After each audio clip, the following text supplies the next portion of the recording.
Shalom saudara, kiranya kasih karunia Tuhan Yesus Kristus menyertai kita sekalian. Renungan Harian Keluarga, hari Senin, tanggal 7 November 2022. Sebelum kita membaca dan merenungkan firman Tuhan, marilah kita satu di dalam doa. Bapa di surga, kami mengucap syukur padamu Tuhan, untuk segala berkat dan anugerah yang Engkau berikan bagi kami.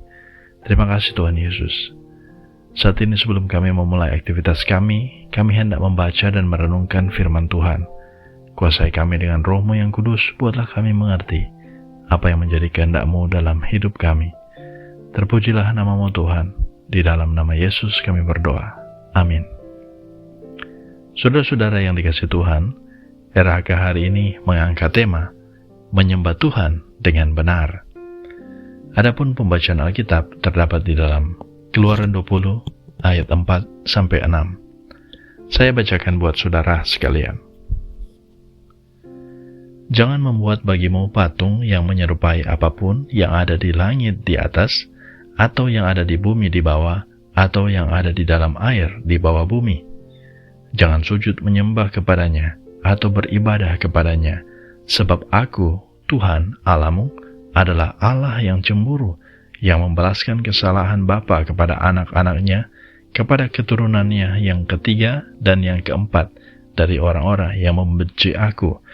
Tetapi Aku mau menunjukkan kasih setia kepada beribu-ribu orang, yaitu mereka yang mengasihi Aku dan yang berpegang pada perintah-perintahku. Sampai di sana pembacaan Alkitab. Terpujilah Kristus. Saudara-saudara yang dikasihi Tuhan, patung adalah sebuah karya seni yang sangat baik. Karena itu, karya ini dihargai dengan ditempatkan di berbagai tempat yang biasanya dapat dilihat dengan mudah. Mulai dari jalan sampai di rumah-rumah pribadi, atau tempat penginapan, kantor-kantor, dan bahkan di pusat-pusat perbelanjaan. Biasanya dipajang patung dalam berbagai model dan bentuk. Mulai dari patung yang mirip hewan tertentu, sampai patung yang mirip manusia. Penempatan patung-patung ini hanya sebatas hiasan saja, bukan dengan maksud untuk disembah, apalagi dijadikan Allah. Bangsa Israel sebagai bangsa yang dipilih dan dipanggil Tuhan Allah untuk diselamatkan, kehadiran di tanah Kanaan mungkin akan dipengaruhi oleh model dan bentuk penyembahan kepada dewa-dewa dalam bentuk patung-patung.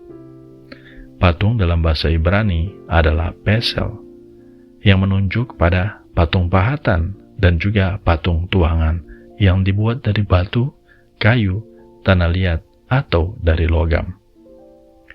Karena itu, pemberian firman Tuhan ini hendak menegaskan dan mengingatkan mereka untuk tidak membuat dan sujud menyembah kepada patung seperti yang dilakukan oleh bangsa lain. Keluarga Kristen yang dikasihi dan diberkati Tuhan Yesus, firman Tuhan Allah dengan jelas melarang beribadah kepada Tuhan dengan bentuk dan cara yang tidak sesuai dengan kehendak-Nya. Tuhan Allah tidak bisa diwakili dengan kehadiran patung buatan manusia. Memang pada zaman kuno, patung dipandang tempat berdiamnya Allah yang diwakilinya. Kehadiran Tuhan Allah dalam suatu peribadatan tidak bisa dijelaskan dengan kehadiran sebuah patung. Pelanggaran terhadap firman ini akan membuat Tuhan Allah cemburu. Kata cemburu harus dimengerti secara utuh tentang hakikat dan sifat Tuhan Allah secara komprehensif atau menyeluruh. Sebab kata ini harus dimengerti bahwa di satu pihak Dia yang adalah Tuhan Allah yang pengasih dan penyayang, tetapi di pihak lain Dia adalah Tuhan Allah yang adil, tidak akan membebaskan orang yang bersalah dari hukumannya. Sebab itu, marilah kita menyembah Tuhan Allah secara utuh dan benar, agar kehidupan iman kita terarah pada Dia yang adalah sumber kekuasaan dan kekuatan serta berkat, sehingga kita akan dikuatkan dan dimampukan oleh-Nya untuk menjalani kehidupan secara pribadi dan juga dalam keluarga. Jadikanlah pribadi dan keluarga kita untuk dekat dan menyembah-Nya menurut kehendak dan firman-Nya. Amin. Marilah kita satu di dalam doa.